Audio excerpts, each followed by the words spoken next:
if your big issues on the day are immigration and the economy, and you're talking about reproductive rights, which are, of course, an important matter in America, anywhere, but if they're not going to be the key thing that's driving voters, you're not connecting with the voters on the right sense. So I think part of it was the left have always underestimated Donald Trump. They've always thought this guy shouldn't be allowed to win. And because he shouldn't be allowed to win, they make the mistake of thinking he couldn't be allowed to win and wouldn't ever win as a result of it. They got sucker punched in 2016, and they got sucker punched again today because they didn't make the fundamental difference that shouldn't doesn't mean couldn't.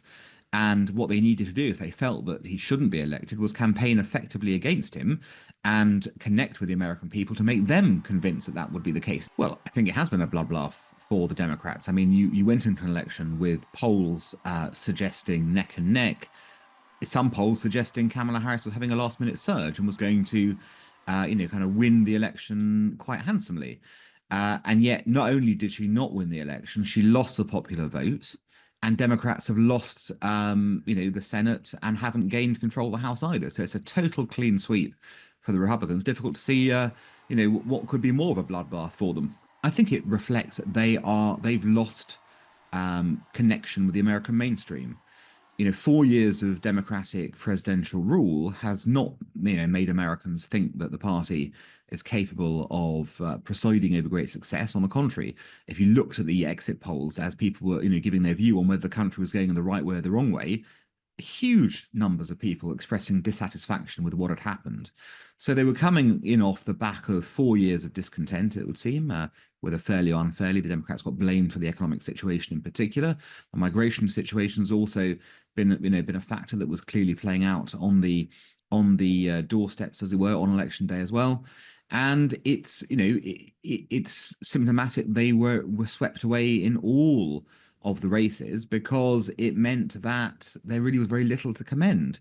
And of course, you can point out to individual seats here or there where they were able to outperform expectations, but that would obviously be on the basis of a local record that they were able to defend and push forward, which was probably very different to the national record.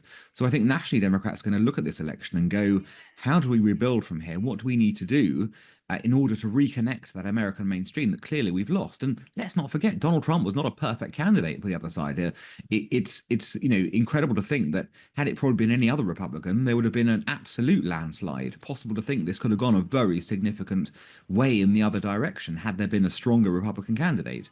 But it just goes to show that even with Donald Trump, with his acknowledged weaknesses, but his obvious strengths as well, that this was not an election the Democrats would win. So that leads you to have to go back to first principles and work out what you are as a party, what you've been kind of selling to the public, and what you'll decide to reorient yourselves to now that there's another 4 years of Trump in the White House.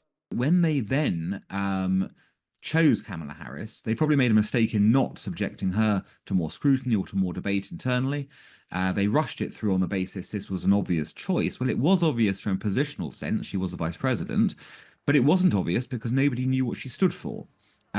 She then had one very simple job to do, which was to connect with the American people in that very short period of time and make it quite clear who she was, what she was standing for, and what a Kamala Harris presidency would do differently to a Joe Biden presidency, who she did none of those things.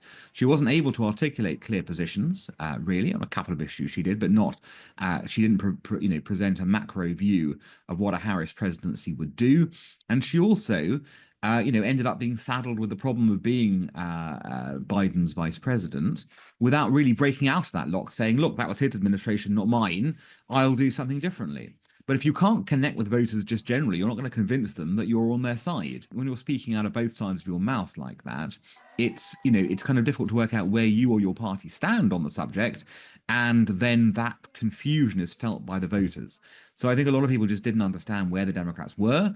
And although they knew what Trump was about, and some of them didn't like what Trump was about, in a strange sense, Trump was now the devil you knew rather than the devil you didn't know in the form of Kamala Harris. And that, I think, cost her quite severely.